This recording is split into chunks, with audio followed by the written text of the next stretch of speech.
굿모닝 인포맥스 함께하고 계십니다. 송재경 대표 모셔봐야 되겠죠. 디멘전 투자자문 투자부문 대표이십니다. 송재경 대표님 안녕하세요. 안녕하세요. 네, 1분기가 갔습니다. 정말 시간 빠릅니다. 3월 마지막 날인데 뭐 했나 그랬는데 네. 다들 여기 이제 스태프분들도 거의 이번 분기는 트럼프 대통령 얘기 맞습니다. 하면서 간 것 같다. 진짜 뭐 뉴스의 중심이었습니다. 근데 뭐 주말 동안 하나 인터뷰에서는 네. 삼섬도 고려하고 계신다고. 그러니까 저희 네. 방금 전에도 얘기를 했었는데 네. 뭐 일단 2분기 시작하면서도 관세 얘기는 계속해서 시장이 좀 중심일 것 같고요. 1분기 돌아보면 지난해 미증시에 대해서 강한 믿음을 자산 시장이 보여왔는데 그게 좀 흔들렸다 뭐 이렇게 볼 수 있을까요? 맞습니다. 네. 지금 글로벌 투자자들이 고민하는 가장 큰 화두는 네. 우리가 가장 열광했었던, 특히 우리 서학개미들이 열광했던 미국 예외주의가 이제 끝나는가, 거기에 대한 고민, 이것에 대한 트럼프 대통령이 의회 연설 때 얘기했던 트랜지션, 네.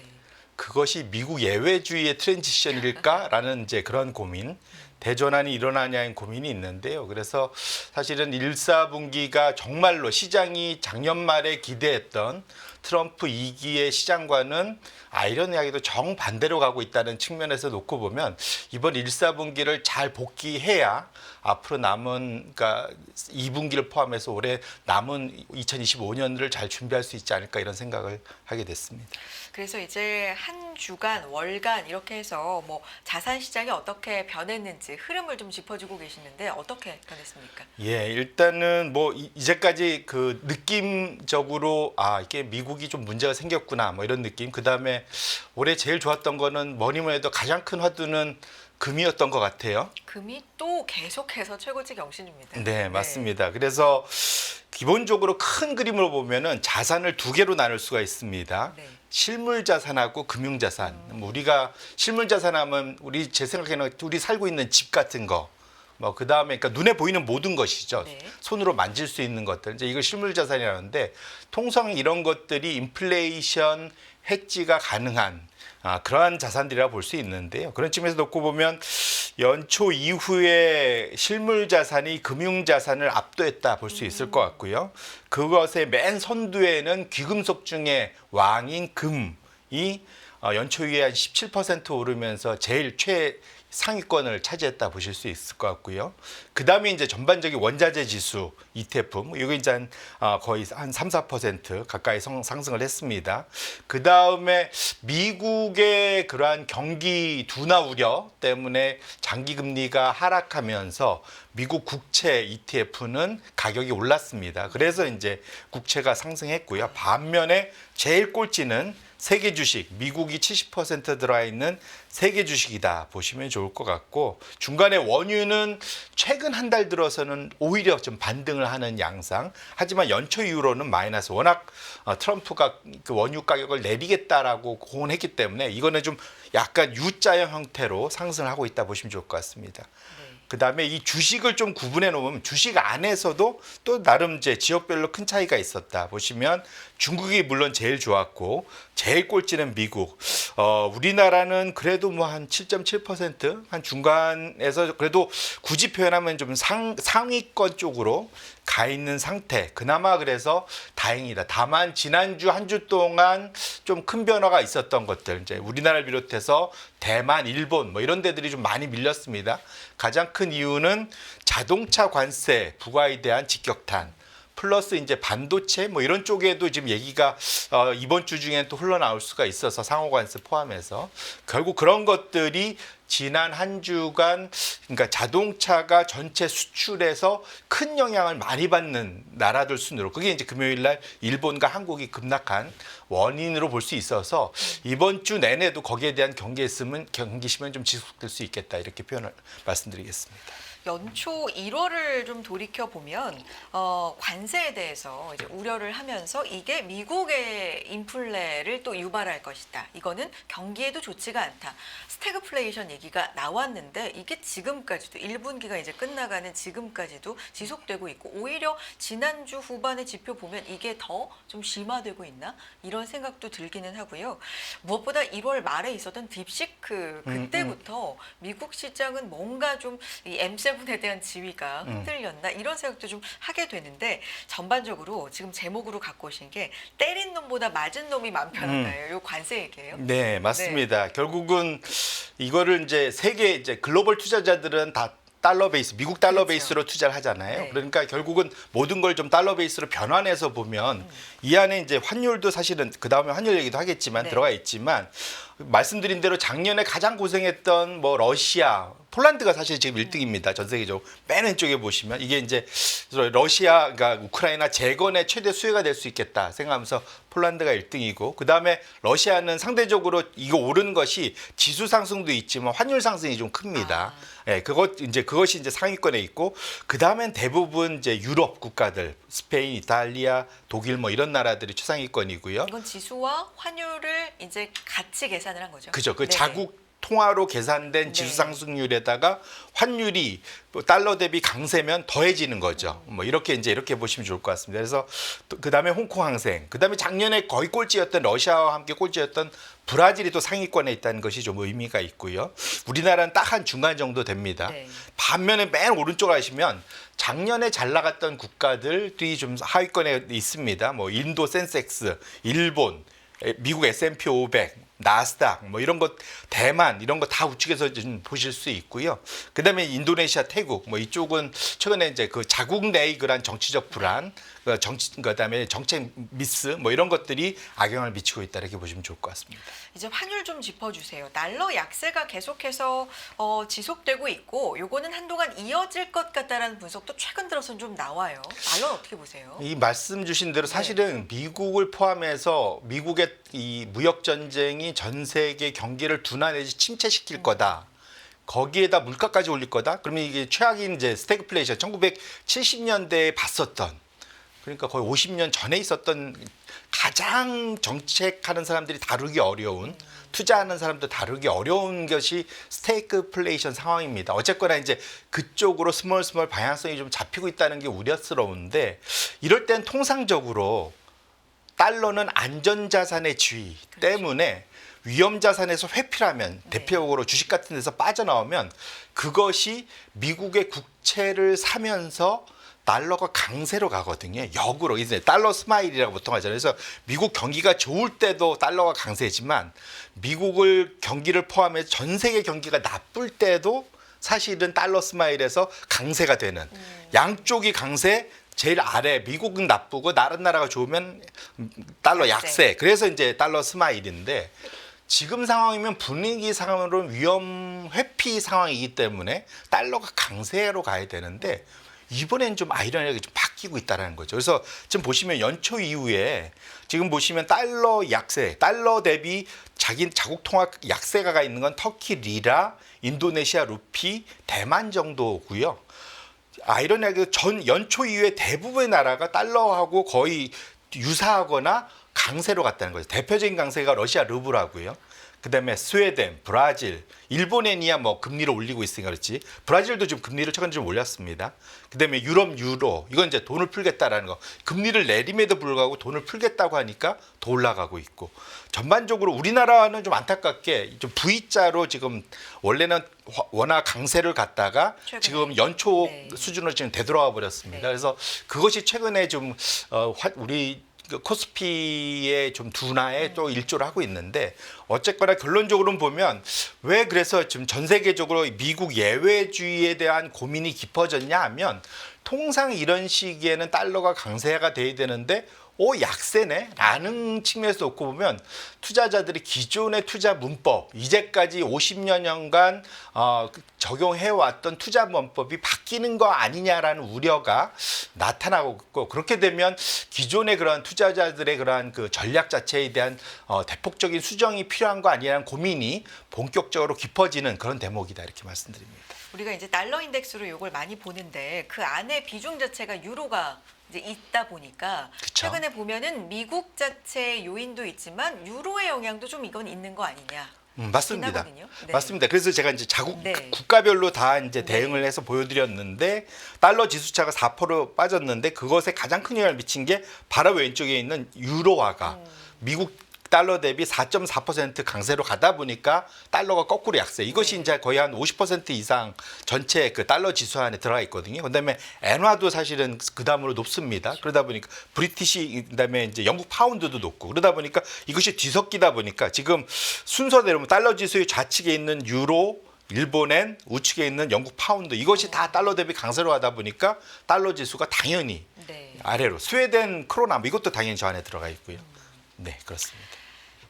자, 주말에 왜 이렇게 미증시가 급락을 했는지 지표 자체가 경기는 차갑게 식을 가능성, 인플레이션은 근데 뜨거워질 가능성, 물론 당장도 그렇지만 먼 미래 향후 몇 개월 이내 혹은 1년 뭐 몇 년 이내에 그럴 가능성을 굉장히 좀 우려감 있게 봤다라는 게 드러났잖아요. 네. 하나가 소비가 굉장히 안 좋아지고 있다라는 부분입니다. 이 부분 좀 짚어주실까요? 예, 그래서 네. 지금 아직도 미국의 뭐랄까 지금은 그냥 단순한 기술적 조정이야.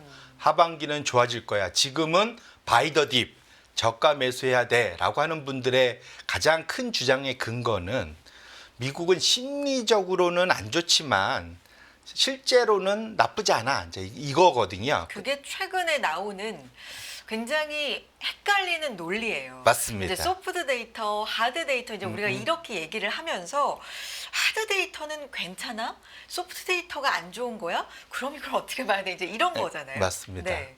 근데 어쨌거나 심리가 보통 선행하거든요. 이제 그렇죠. 이것이 일시적이 되려고 하면 그 심리를 잠재워주는 정책이 나와줘야 되는데 오히려 지금 상황은 심리를 더 악화시키는 쪽으로 계속 트럼프가 푸시를 한단 말이죠. 그래서 지금 2달 연속, 정확히는 한 3개월 연속 지속적으로 하락하면서 지금 보시면 미시간 대학의 소비자 조사를 보시면 왼쪽에 소비자 심리 지표가 지금 57 기록하면서 2022년 이후로 가장 낮은 숫자를 기록하면서 거의 폭포처럼 떨어내려지고 있죠. 반면에 향후 5년 이후 10년간의 기대 인플레이션 수준은 4.1%까지 아주 급등을 하고 있습니다. 결국 지금 투자자들은 앞으로 경기는 되게 나빠지고 물가는 올라갈 거야. 그러니까 나 일자리는 하반기 잃을지도 몰라. 이런 두려움 속. 그러니까 이 얘기는 이것이 이 상황이 지속되면은 결론적으로 어떻게 되면 소비자들이 지갑을 닫을 수밖에 없는 상황이다 봐야 될 것 같고 트럼프가 그럼 거기에 대한 정책 대응을 해줘야 되는데 주말 동안 나와서 한 얘기가 자동차 관세 때문에 그 가격 올라가면 어떻게 할 거냐 그랬더니 I don't care잖아요. 난 신경 안 쓰겠다. 오히려 엉뚱한 얘기를 했죠. 그러니까 뭐라 그랬냐면 수입차 가격이 오르면 미국에서 생산한 차를 살 거야 소비자들이. 근데 재미있는 거는 미국 차의 절반이 해외에서 수입되고 있고 그 나머지 절반의 부품 60%도 멕시코 캐나다에서 들어오고 있단 말이죠. 결론적으로는 미국에 들어가는 모든 차는 트럼프 관세의 영향 하에 있다는 측면에서 놓고 보면 트럼프의 그 말은 사실상 뭐랄까 현재의 상황 자동차가 올라가도 나는 그냥 모른 채 할 거야라고 이해를 할 수밖에 없어서 현재의 그런 트럼프의 대응은 소비자 심리를 안정시키긴 상당히 먼 거리감이 있는 상황이다 이렇게 정리해 볼 수 있을 것 같습니다. 그러면 시장이 계속해서 뭐 시장도 그렇고 어쨌든 경제 대부분에서 지금 우려의 목소리를 내놓고 있는 정책을 트럼프 대통령은 괜찮아. 일단은 감수할 거라고 해서 계속 가고 있는 거잖아요. 맞습니다. 물론 결론은 어떻게 될지 아무도 모릅니다만 이렇게 하고 있는 트럼프 대통령의 실제 진짜 이루고 싶은 목적은 뭐예요?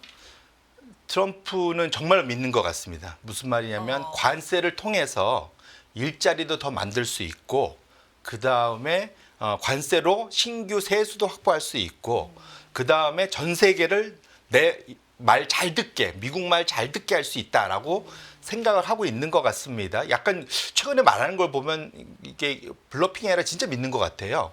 그 다음에 심지어는 피터 나바라고 그런 얘기했죠. Trust in Trump. 그 미국 달러에 보면은 Trust in God, we trust 뭐 이렇게 써 있잖아요. 거의 신앙처럼 얘기하고 있어요. 그래서 트럼프를 믿어라. 좀 아이러니한데 근데 문제는 미국의 그 어쨌든 전통적인 대다수의 경제학자들은 이 방식이 틀렸다. 네네. 라고 얘기하고 당장 1, 4분기에도 그렇게 상황이 나오고 있습니다. 그래서 GDP 나오라고 아까 말씀드렸던 소프트 데이터 말고 하드 데이터를 가지고 1분기 성장률을 예측하는 게 애틀랜타 연은의 GDP 나오는데 보시면은 지금 실제로 가장 최근 것은 마이너스 2.8%입니다. 네.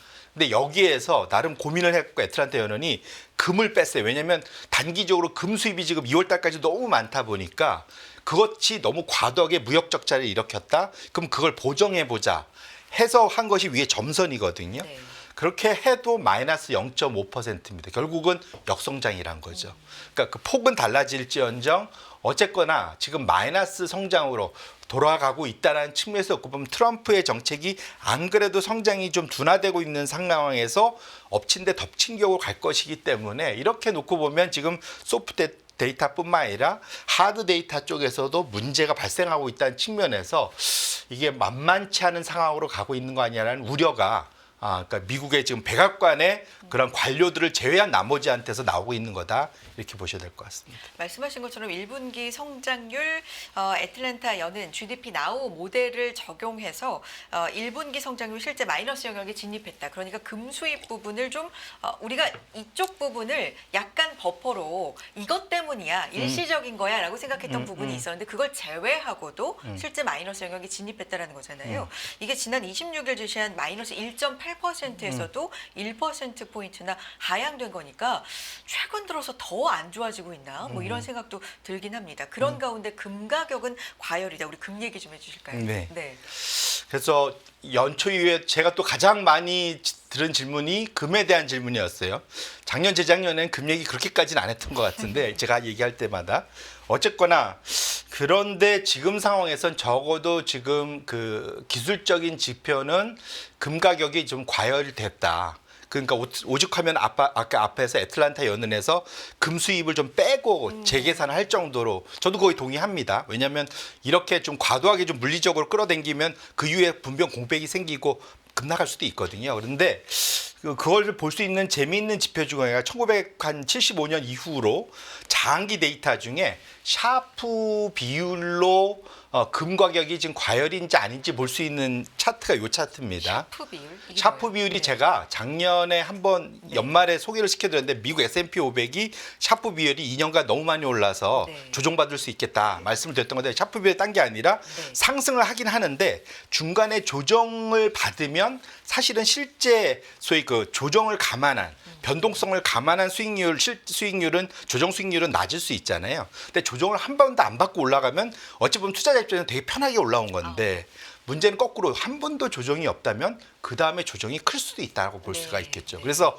과거에 통상 이 샤프 비율이 1.6 이 상황을 넘어가는 수준이 75년도 이후에 3번 정도 있었는데 그 이후에는 적게는 한 20%, 크게는 한 30% 조정들이 있었습니다. 그것이 지금 선을 그어놓은 그 붉은색 선을 그어놓은 그 시점이거든요.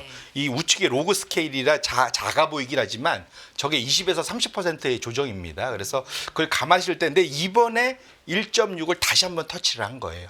그만큼 그러면 지금 단기적으로 금 가격이 아무런 조정 없이 급등을 했기 때문에 통상 이렇게 되면 기술 쪽이라도 꽤 의미 있는 조정이 나올 수 있어서 금 투자를 혹시라도 뒤늦게 고려하시는 분들은 이 상황을 좀 보실 필요가 있고 이미 혹시 금 투자를 해놓으신 분들도 현재 이후로는 좀 금 가격에 대해서 너무 열광하기보다는 적어도 기술적인 기간이나 가격 조정에 대해서 어느 정도는 염두하면서 대응할 필요가 있겠다 이렇게 말씀을 드립니다. 알겠습니다. 금 가격에 대해서도 좀 짚어봤고요. 이번 주 같은 경우는 뭐 4월 2일에 이제 발표가 될 상호관세 쪽에 좀 주목을 해볼 텐데 상호관세 부분 일단 어떻게 나올지 모르기 때문에 이 부분은 나중에 얘기를 해주시더라도 일단 그 부분에서 주말 같은 경우는 마크 카니 총리하고 관세 두고 트럼프 대통령이 좀 생산적인 대화 가졌다라고 하는데도 이 주식시장 같은 경우는 좀 우려 섞인 쪽으로 조금 더 반응을 한 거잖아요. 어떻게 보십니까? 4월 2일 나오고 나서의 반응은? 그러니까 적어도 시장에서 저는 트럼프가 관세가 진심이라고 계속 얘기하고 다녔었는데 적어도 시장의 많은 분들은 진심이라고 생각하지 않았던 것 같아요. 진심이라고 하면 어떤 부분? 그러니까 진짜로 관세를 때릴 거다. 아, 그러니까 관세를 통해서 뭔가 다른 걸 얻으려고 할 거다라고 협상 수단이다. 라고 네네네. 한 것에 무게를 많이 네. 두고 포트폴리오를 짜왔는데 관세가 이렇게 되면은 모든 사람이 알듯이 가격 오르고 수요 떨어지고 여러 가지로 나쁜 실제로 실물에 악영향을 미칠 텐데 그것은 실제로 안 일어날 거라고 생각을 했기 때문에 이번 주를 포함해서 앞으로는 이제 트럼프 관세가 가시권에 들어오잖아요. 이것이 정말로 파월이 얘기한 대로 일시적일지 길게 정말로 영향을 미칠지가 점점점 계산이 될 것이기 때문에 그런 측면에서는 지금은 비겁하지만 관망하는 자세가 좀 필요할 것 같고요. 이번 주에 나올 대표적인 데이터인 일자리. 네. 금요일 날 있을 일자리 지수 숫자를 꼭 좀 확인할 필요가 있겠다 이렇게 말씀드립니다. 알겠습니다. 여기까지 듣겠습니다. 디멘전 투자자문 투자부문 대표이십니다. 송재경 대표 여기까지 함께하겠습니다. 대표님 오늘 말씀 고맙습니다. 네, 고맙습니다.